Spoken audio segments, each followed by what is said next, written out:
Interesado ba kayo makita kung ano nangyari nang pumunta ako sa Tamaraw Explore Open House ng FEU Tech? Tapos may mga kalokohan ay kakyutan palang ginawa, sobrang napaaga at syempre may mga na-meet na iba't ibang tao? Oo, okay! Ready, set, go! Hey, hello, sunshines! It's your boy, Krisha!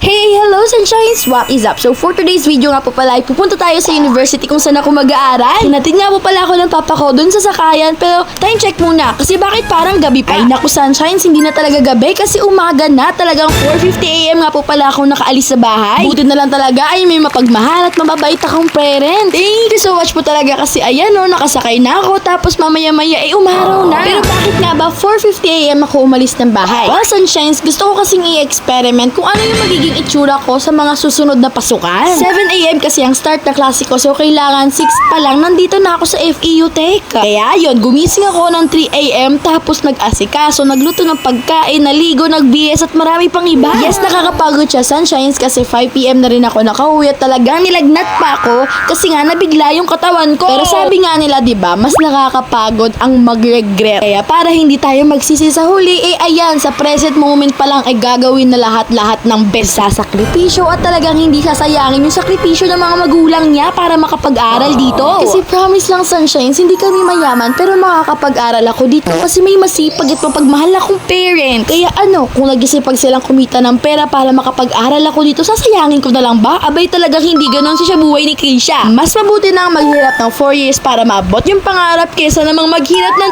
10 years kasi hindi sinubukan at talagang natakot, diba? Tandaan nyo sunshines, discipline is freedom. After ng paghihirap nyo ay talagang may sasalubong sa inyong reward. Wow, may pa-prize! Kaya nga sabi nila, diba? After the rain, there's always a rainbow. Tara! Dami ko na palang sinabi sunshines no, pero ayan, tignan nyo, natatakot na ako dyan kasi ako lang mag-isa. Tapos maling floor pala yung napindot ko, kaya ayan, umakyat na lang siya sa hagdan kasi 2 floors away na lang naman. Isa talaga sa dahilan kung bakit ako pumunta ng maaga dito ay gusto ko kasi makapag-aral dito sa library. Kasi ako nakapasok nung unang 3 kong punta dito. Tapos ayan, sunshine, sarado pa kasi sobrang aga ko ba namang pumunta? Like literal na mamayang 8 AM pa yung bukas nila, 6 AM pa lang ngayon. Hindi after malaman na sarado pa pala.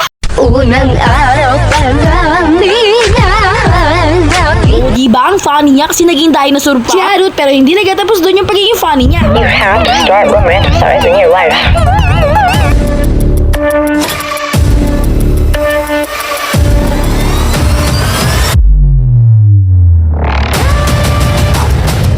Grabe, what a thrill, no? Pero wag niyo susubukan yung sunshines, para kasi sa mga professional yun na katulad ko. Ay, charot! Pero ayan, sunshines, nagbasa na nga po pala ako dito at talagang magaling magpanggap. Charot, hindi nagpanggap yan, sunshines, kasi 2 hours siya nagbabasa dyan talaga. Ay, bakit inuntok ko? Hindi yan inaantok, ano ka ba? Sadyang nagyon lang ako kasi nag-reset yung nervous system ko. Fun fact, sunshines, yawning shifts your body from a stressed state into a calmer, more regulated state. O, diba?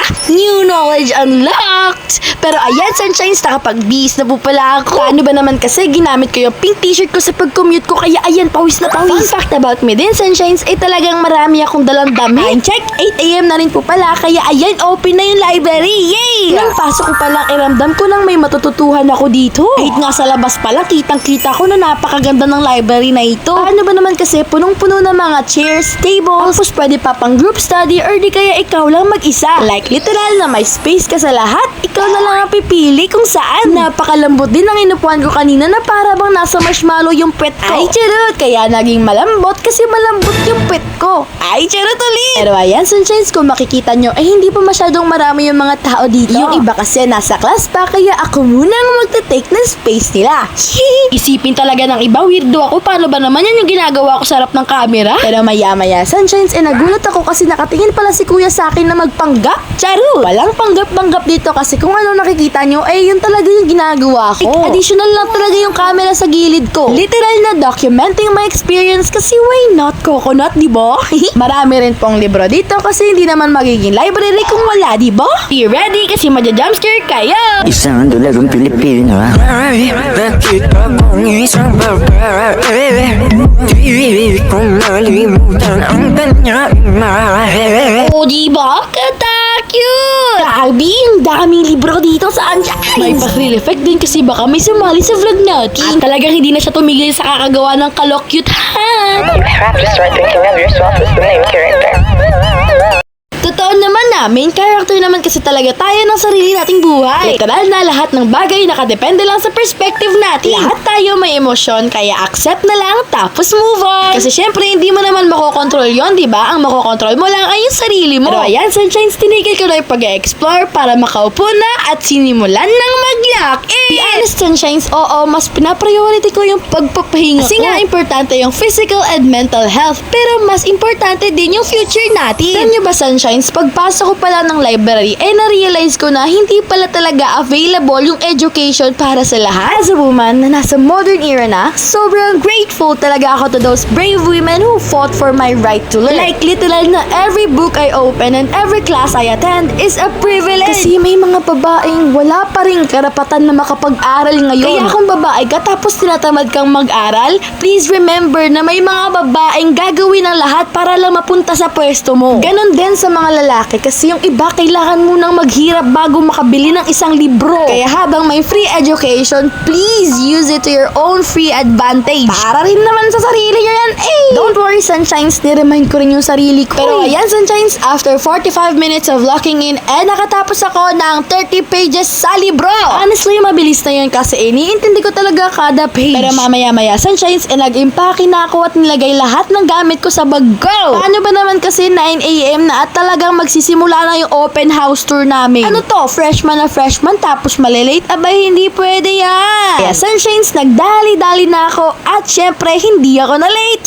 Tingnan nyo, nakapagpa-register pa ako niyan, di ba? Tapos Sunshines, nagsimula na yung tour. Kung mapapansin nyo, nasa taas or nasa baba yung video kasi hindi ko sinasama yung mga mukha ng hindi ko kakilala. Baka kasi ayaw nilang masama sa vlog and walang permission nila. May magagamit rin kaming PC kapag wala pa kaming laptop dito, Sunshines. Ang babay din pala ng mga tour guide namin dito, Sunshines, kasi sila yung mga seniors namin. Sa sobrang dami namin, hinati kami tapos iba rin yung tour guide nila. Sila Ate Meg at Kuya Michael nga po pala yung naka-assign sa amin at kahit anong tanong ko, sinasagot talaga nila. Grabe. Sabi kasi nila wag daw mahiya at magtanong lang, kaya ayun, nagtanong ako about their experience FEU Tech. Tapos ayan, Sunshines, makikita nyo na tinur talaga nila kami at sinamahan nila kaming mapagod. Ano ba naman kasi from 17th floor ay bumaba ata kami noon sa 8th floor. Like, literal na hindi freshman lang ang napagod kasi pati yung tour guide na rin. Ang sipag nga rin nilang mag-explain kung anong meron sa mga iba't ibang departments at kung anong meron sa iba't ibang floors. Tapos Sunshines, may mga nakita rin pala kami ditong sage at talagang grabe, wow na wow. Ang dami nangyari, Sunshines, kaya pinagpahinga muna kami ni Kuya Michael dito while waiting for Ate Meg. Ano ba kung bakit? Kasi aakyat kami sa roof deck. Yay! Don't worry, Sunshines, hindi po kami sinusundo. Sadyang hindi ko lang na-adjust yung brightness pero pagkatapos naman ay napakaganda ng view namin. 11:20 AM na nga po pala yung time na yan at buti na lang talaga hindi mainit kasi ayan, nakapag-explore pa kami dito.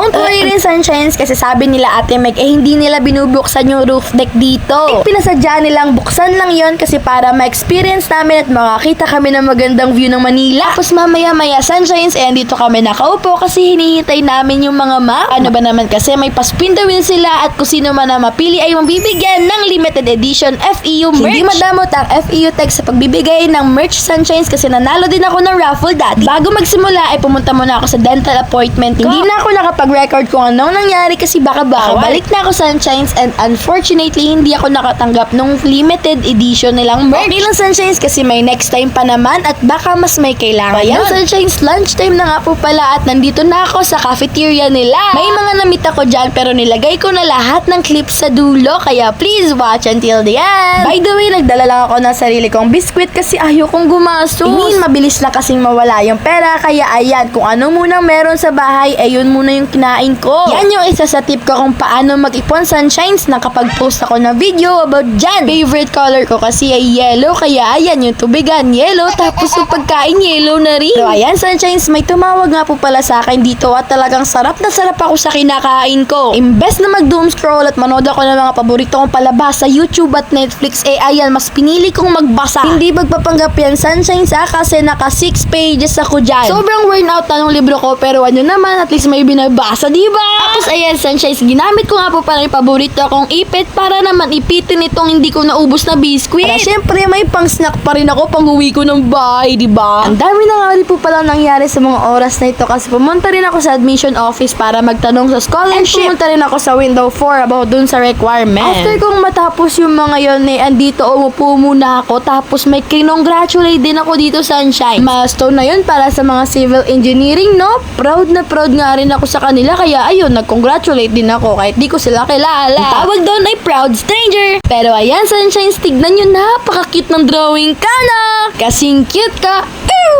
Ay, grabe. Yuck. Tapos, nag-commute na rin ako and papasok na sana ako dito sa church kasi magisimba sana ako. Kaso, nag-back out ako, Sunshines. Nakakita kasi ako ng kinakasal. Like, literal na naka-white gown si future Mrs. Ayan na, Sunshines. Done na tayo with our yapping session. Kaya, ayan, ang mga susunod na video ay mga taong na-meet ko. Bati kami. Kabati kami. Picture na.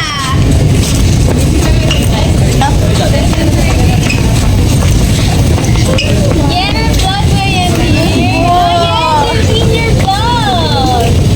You wanna po brotherhood?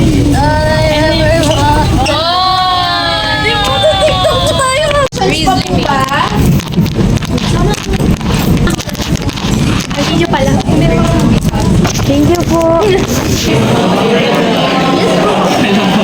Okay po. Wala pa.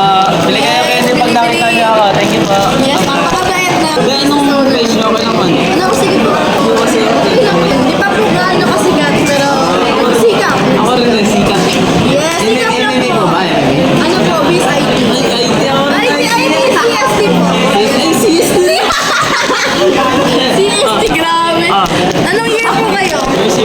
First year? Yes, hello.